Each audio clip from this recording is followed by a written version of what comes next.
kemi marrë ankesa nga banor, nga hotele, nga restorante për muzikë shumë të lartë. Dhe ankesat kanë ardhur ndër të tjera dhe për beach baret këtu të Potamit. Tani dashur, nga ku ke qenë ti në Itali?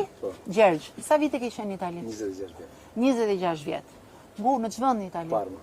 Në Parma. Ta ham mendja që në mes të Parmës, në lokalin tënd ta ngreshën kupqillit në atë pikë sa. Po apo jo? Absolutisht jo. E pra absolutisht. Atëherë pse duhet ta bëjmë himar këtë punë? Do ta bëjmë. Një herë na shpeshë dhe kemi zgjidhur. Tani, kjo është një ankesë që përballemi çdo vit. Ja ku ta solli dita të kesh në tavolinë 2 ministra, drejtorin e policisë, kryetarin e bashkisë. Ti duhet të jesh modeli i parë, edhe ju çuna nuk ju bën mirë për shëndetin, që rrini gjithkohon me këtë muzikë. Po të vjen puna që nuk dëgjojmë dot njëri tjetrin, po që ti je këtu në mes, kur atje flen njerëz, hotele familjare, atje ka restorante, që çohen nga restoranti sepse nuk i lini juve. Në momentin e barit nuk është më koha ku i tërheqim klientët duke ulërit.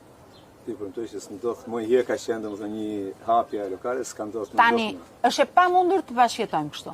Tani ti do jesh modeli i parë, Gjergj. Si nga pasërtia, si nga rregullti që do jem model për se. Gjergj, ti duhet jesh modeli i parë i bashkëjetesës në turizëm, qoftë për zhurmat, qoftë për pastërtinë, qoftë për respektin dhe nëse vinë pushues dhe vendosen ke Buzedetit, e kanë me ligj ta vendosi peshirin dhe të rrisë sa të doj. Siç vinë rrin me kënaqësi më të madhe.